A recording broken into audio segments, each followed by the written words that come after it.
کالے جادو کی آخری سٹیج، اس سٹیج سے واپس آنا تقریباً ناممکن ہوتا ہے، کیونکہ یہ سٹیج وہ سٹیج ہے کہ جہاں پر جادو آپ کے جسم کے بہت سے اعضاء کو ناکارہ بنا چکا ہوتا ہے، اور اس سٹیج پر جو نشانیاں ظاہر ہوتی ہیں وہ خون کا کینسر، جس کو بلڈ کینسر کہتے ہیں، وہ ہوتا ہے، اور جسم کے کسی اعضاء کا کینسر سر فہرست ہے۔ گردے سکڑ جاتے ہیں، ناکارہ ہو سکتے ہیں، اور ہارٹ اٹیک ہو سکتا ہے، اور آپ کی موت واقع ہو سکتی ہے۔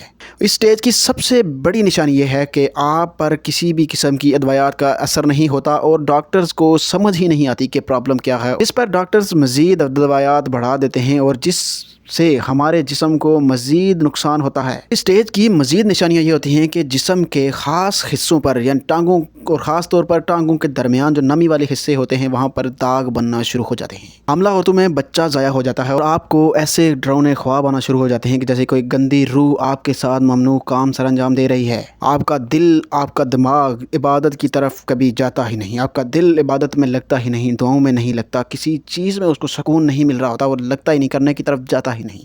اور جب بھی آپ اپنی صحت کے لیے کوئی وظیفہ کرنے لگتے ہیں تو آپ کا جسم کانپنے لگتا ہے، اور آپ کا دل شیطانی کاموں کی طرف راغب ہو جاتا ہے۔ یہ نشانیاں پورے چاند سے 3 دن پہلے، اماوس کی رات سے 3 دن پہلے اور زیادہ گہری ہو جاتی ہیں، جو اس بات کی خاص نشانی ہوتی ہے کہ آپ کا جسم جو ہے کسی بیماری کا شکار نہیں ہے، بلکہ شیطانی قوتوں کا شکار ہو چکا ہے، جس سے آپ کی جان کو خطرہ ہے، اور آپ کو مدد اور روحانی علاج کی شدید ضرورت ہے۔ ایک بات یاد رکھیے گا کہ بعض لوگ جسمانی بیماری یا عام حالات کی صورت میں بھی کچھ ایسے بیمار ہو جاتے ہیں جن کو وہم ہو جاتا ہے کہ ان پر کسی نے جادو کر دیا ہے۔ اس لیے سب سے پہلے غور کریں اور آرٹیکل میں دی گئی تمام نشانیوں کو ذہن نشین کر لیں۔ اگر کسی قسم کی نشانی ظاہر ہوتی ہے تو آپ روحانی علاج کروائیں۔